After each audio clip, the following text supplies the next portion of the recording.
नमस्कार दोस्तों, गजेंद्र वाणी चैनल पर आप सभी का हार्दिक स्वागत है। सबसे पहले तो आप सबको हमारे इस चैनल के वीडियो देखने के लिए हार्दिक धन्यवाद। दोस्तों, जैसा कि आप जानते हैं, हम हर रोज जीवन की किसी न किसी समस्या व उसके निराकरण या कोई विषय विशेष की जानकारी से संबंधित कभी कहानी तो कभी कोई और प्रकार की सामग्री आपको प्रस्तुत करते रहते हैं। हाँ तो बहनों और भाइयों, आज हम जो बात करने जा रहे हैं कि जब हमारे जीवन में कोई समस्या आ जाए तो हम उसके निराकरण के लिए क्या क्या कदम उठाते हैं और वो कदम उठाने में हमें किन किन परेशानियों का सामना करना पड़ता है। कई लोग तो इन परेशानियों का सामना करते करते थक हार मानकर बैठ जाते हैं। आज हम आपको जो कहानी सुनाने जा रहे हैं वो एक नन्ही सी चिड़िया की कहानी है। किस प्रकार वो चिड़िया अपनी समस्या के समाधान के लिए किन किन लोगों के पास गई और अंत में अपनी समस्या का समाधान करके ही दम लिया। तो दोस्तों, आज की इस कहानी का शीर्षक है चिड़िया की दाल।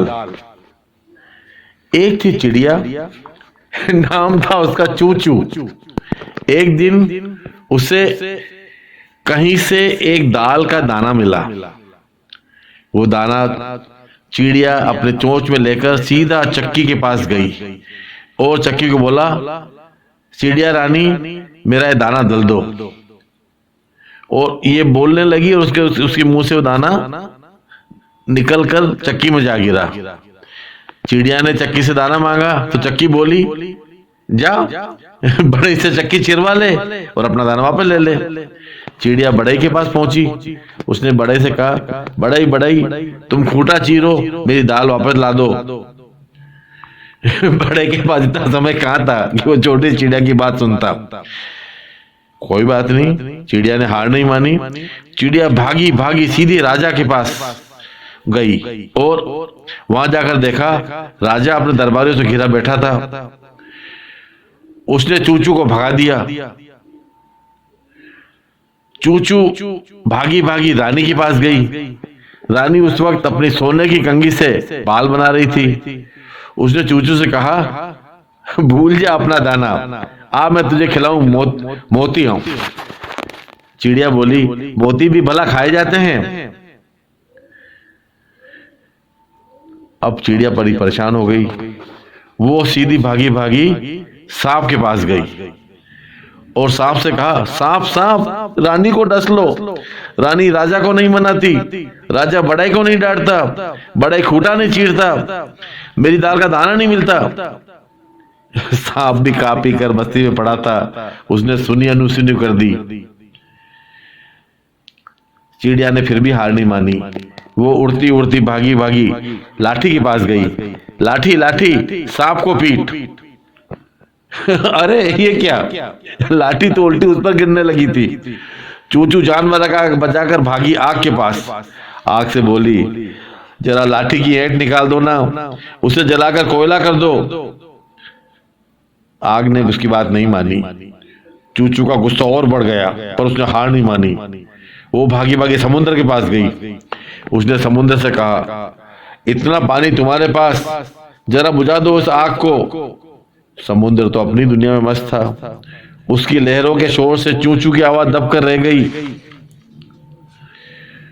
चूचू ने फिर भी हार नहीं मानी। चूचू का एक हाथी दोस्त था, उसका नाम था मोटूमल। वो भागी मोटूमल के पास पहुंची। मोटूमल उस समय अपने ससुराल जाने की तैयारी में व्यस्त था। उसने तो चूचू की राम का जवाब तक नहीं दिया। तब चूचू को अपनी सहेली चींटी रानी की याद आई। कहते हैं ना कि मुसीबत के समय दोस्त ही काम आते हैं। चींटी रानी ने चूचू को पानी पिलाया, बिठाया और उसकी पूरी बात सुनकर कहने लगी, चूचू तो चिंता मत कर, मैं अपनी पूरी सेना के साथ तेरी मदद करने चलता हूं। और चींटी रानी अपनी पूरी सेना के साथ मोटूमल के पास गई। मोटूमल इतनी चींटियों को देखकर डर गया, बोला, मुझे मत मारो, मैं भी समुद्र को सुखाता हूं। इसी तरह समुद्र डर कर बोला, मुझे मत सुखाओ, मैं आग बुझाता हूँ।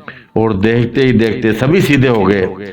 आग ने लाठी को धमकाया, लाठी सांप पर लपकी, सांप रानी की ओर लपका। रानी ने राजा को समझाया, राजा ने बढ़ई को डांटा, बढ़ई आरी लेकर दौड़ा। अब तो चक्की के होश उड़ गए। छोटी सी चूचू ने अपनी हिम्मत के बल पर इतने लोगों को झुका दिया। चक्की आरी लेकर चल रही, मुझे मत चीरो, मैं भी दाना उगल देती हूँ।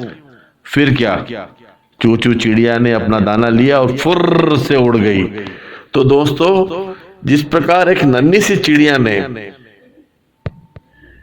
कितनी मेहनत से हर एक के पास जाकर अपनी समस्या का समाधान किया और अंत में हार नहीं मानी, इसी प्रकार दोस्तों हम लोगों को भी अपने किसी भी समस्या में के सामने आने वाली मुसीबतों का, रोड़ों का, समस्याओं का नहीं डरना चाहिए और हमें उसका निवारण करके अपनी समस्या का समाधान करना ही चाहिए और हमें इस चिड़िया से सीख लेनी चाहिए। दोस्तों, आज की हमारे इस एपिसोड में इतना ही। अगर आपको ये कहानी पसंद आई हो, हमारी बात पसंद आई हो, तो इसे अवश्य शेयर करें, लाइक करें और हमारे चैनल को सब्सक्राइब करना ना भूलें। दोस्तों, आज के लिए इतना ही। कल फिर मिलते हैं। धन्यवाद।